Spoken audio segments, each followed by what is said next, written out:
अपर्णा और सुष्मिता कॉलेज की छात्राएं थी। वो दोनों घनिष्ठ सहेलियां थी। वो हर दिन की तरह अपने कॉलेज में पढ़ाई करने के बाद हॉस्टल लौटती थी। उनका हॉस्टल कॉलेज से केवल 200 मीटर दूरी पर ही था, लेकिन बीच में एक बड़ा सा पुराना पेड़ था जो रात के अंधेरे में काफी भयानक लगता था। कॉलेज में बहुत से लोगों का मानना था कि उस पेड़ के पास कुछ अजीब घटनाएं होती है, लेकिन कोई भी इस बारे में भूल कर भी बात नहीं करता था। उस दिन अपर्णा और सुष्मिता अपनी क्लास खत्म करके कॉलेज के बाहर पानी पूरी खाने रुक गई। धीरे धीरे बाकी सभी छात्राएं हॉस्टल जा चुकी थी, लेकिन वो दोनों अभी भी वही थी। जब वो पानी पूरी खाकर हॉस्टल की ओर बढ़ी तो उन्हें अचानक अजीब सा एहसास हुआ। जैसे ही वो उस पुराने पेड़ के पास पहुंचा, उन्हें लगा कि कोई उनके पीछे पीछे चल रहा हो। उन्होंने कई बार मुड़कर देखा, लेकिन वहां कोई नहीं था। हालांकि हवा में ठंडापन था। पत्तियां बिना किसी हवा के ही सरसराने लगे थे। सुष्मिता ने धीमी आवाज से पूछा, तुम्हें भी ऐसा लग रहा है क्या कोई हमें देख रहा है? अपर्णा सहमते हुए कहा, हाँ कुछ तो अजीब जरूर है। वो तेजी से हॉस्टल की ओर पहुंचे और अपने कमरे में चली गई। रात के लगभग 11 बजे जब वो बत्ती बंद करके सोने की कोशिश कर ही रहा था, तभी उन्हें लगा कि कोई उनके कमरे के बाहर चल रहा हो। पहले तो उन्होंने इसे नजरअंदाज किया, लेकिन जब आवाज बार बार आने लगी तो वो घबरा गई। अपर्णा ने कहा, शायद कोई हमें डराने की कोशिश कर रहा है। लेकिन जब उन्होंने दरवाजा खोलकर देखा तो बाहर कोई नहीं था। अगली सुबह प्रियंका, जो सामने ही कमरे में रहती थी, वो अपने कमरे से बाहर निकलते ही चीख मार दी। हॉस्टल की सभी लड़कियां उसके चीख सुनकर बाहर आ गई। अपर्णा और सुष्मिता के कमरे के दरवाजे पर खून का सना हुआ हाथ का निशान देखते प्रियंका कांप रही थी और कांपते हुए बोल रही थी, ये क्या है? ये खून कैसे लगा? हॉस्टल के वार्डन भी वहां आ चुके थे।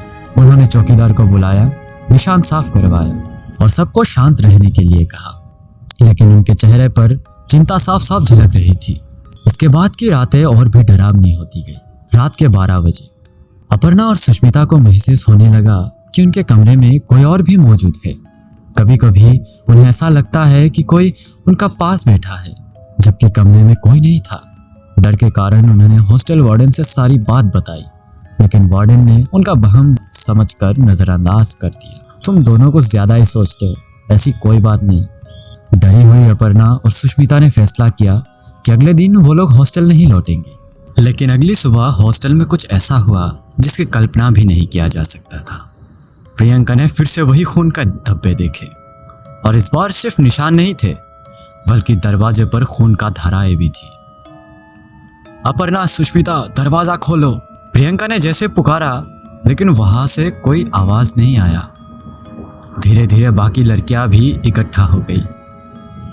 जब कई बार दरवाजे खटखटाने के बाद भी अंदर से कोई आवाज नहीं आया, तो वार्डन ने चौकीदार को दरवाजा तोड़ने की आदेश दी। जैसे ही दरवाजा टूटा, अंदर का हर्ष देख सभी सन्न रह गए।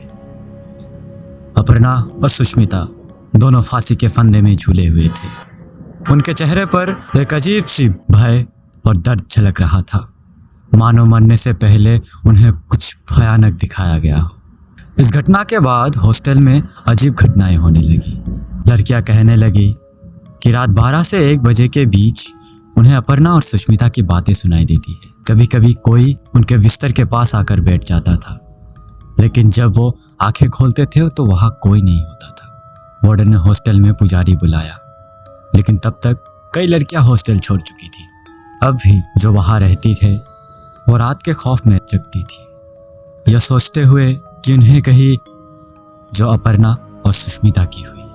आज भी वो हॉस्टल सुनसान पड़ा है, और वहां से अभी भी उन दोनों की चीख की गूंज सुनाई देती है।